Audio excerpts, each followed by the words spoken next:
So ayan mga idol, andito tayo ngayon sa munting kusina ko no. So first time ko lang ngayon mga idol i-vlog to ako ngayon ang magluluto.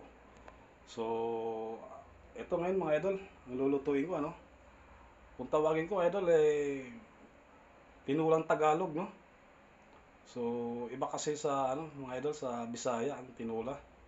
So ipapaliwanag ko lang mamaya idol. So unahin ko muna tong ko. Mga recipe no. So ipapakita ko mga idol yung una-una kong gawin Okay. So ito mga idol papakita ko ito na yung kawali mga idol, naka-ready na. So ito naman yung mga rekado ko mga idol. Andito na rin yung bawang, sibuyas, luya, and then kalahating kilong manok mga idol. And then saka mga idol, sayote. Saka daw sili no. Saka siyempre yung pang natin, pang timpla. Yung patis mga idol. Para na sa ganun mga idol, pantay lang yung alat niya Pero nilalagyan ko pa rin mga idol ng konting asin. No? Sa ganun mga idol, talagang suwabe lasa. Okay, start na tayo mga idol. Papakita ko mga idol kung paano ko. So yung mga idol, nasindihan ko na yung kalan lalagay ko na itong kawali mga idol. Okay. So nalagyan ko na rin siya ng mantika mga idol, painitin na lang natin bago tayo mag-gisa. Okay, sunod na natin yung bawang mga idol. Okay, papulahin muna natin ng konti bago natin sunod yung sibuyas So yung iba mga idol, pag gigisa mga idol, inuuna yung sibuyas bago bawang. Sa akin kasi iba bawal kanya-kanya kasi style yung pagluluto So ayun mga idol, medyo namula-mula na yung bawang ko luludan mo natin yung sibuyas mga idol. Okay.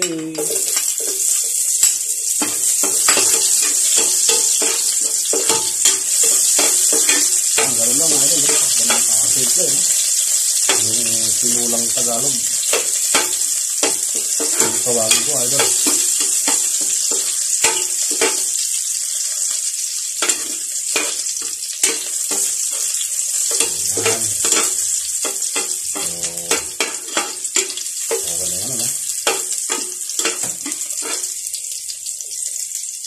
Ayan mga idol, sunod natin itong manok bawasan ko lang ng tubig. Okay, sunod natin yung manok.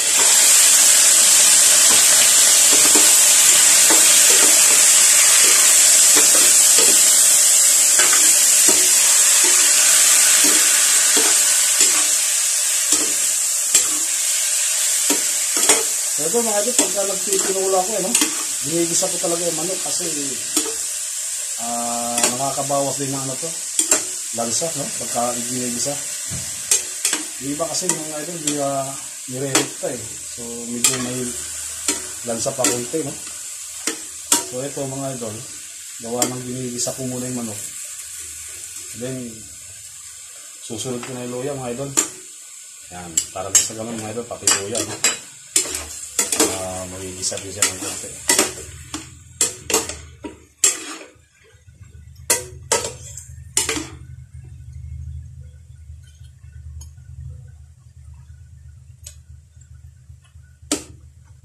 Okay.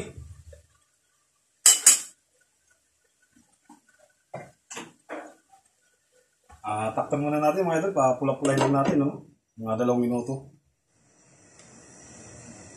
Okay. Haluin muna natin mga idol. Medyo na siya mga idol, half cook na So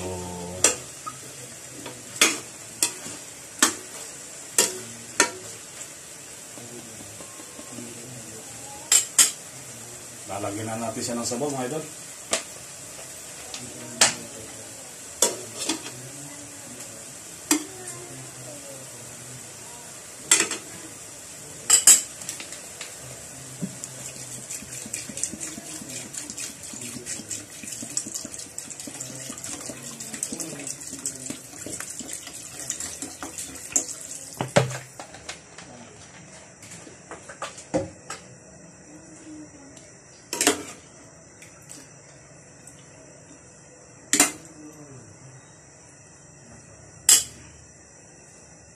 Okay, takpan muna natin ulit, no? Mga isang kulo mga idol, saka natin lagay yung sayote. Okay. So, ayan mga idol. Kumulo na, no? So, lunod na natin yung, sayote. Okay.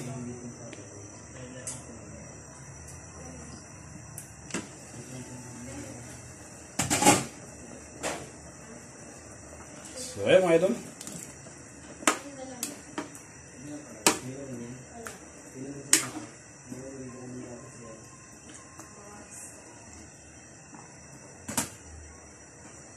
Then, takpan natin ulit mga idol.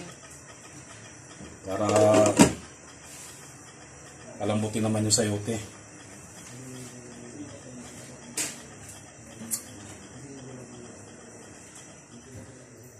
So, ayan mga idol, titingnan natin kung malambot na yung sayote, no? Okay.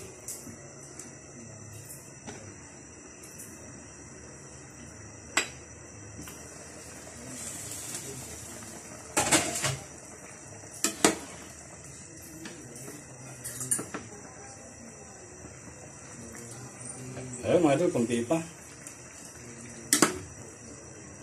So, habang pinapalambot natin yung sayote, mga idol, lagyan na natin ng patis,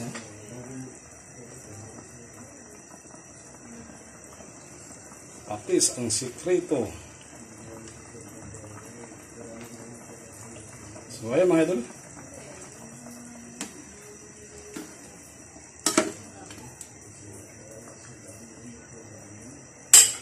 And then, ilalagyan ko pa rin ng konting asin mga idol para balanse yung alat. Hindi konti lang. Ayan. Diba? So,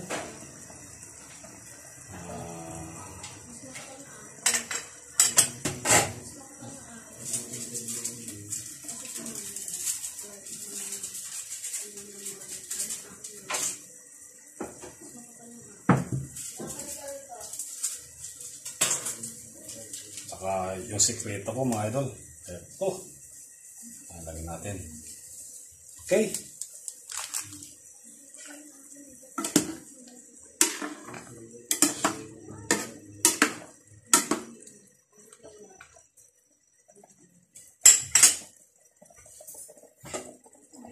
Then, kunti pa mga idol, para lumambot yung sayote, no? Kaya siguro mga 2 minuto. Okay, lapit na. Yung tinulang Tagalog ko. Ayan mga idol, tingnan na natin. Baka malambot na yung sayote, no? Okay.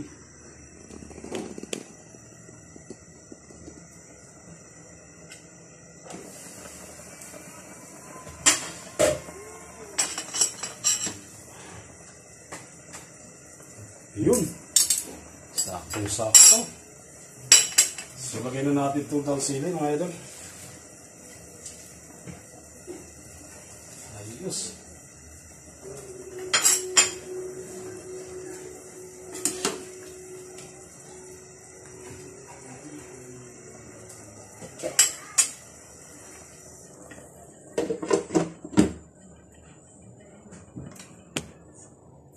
Okay na mga idol.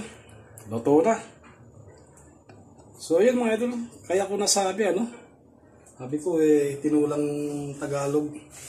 Kasi mga idol sa Bisaya kalimitan talagang tinula sa amin kasi Bisaya din naman ako ang inahalo talaga hindi siya sayote kundi papaya at saka tanglad mga idol.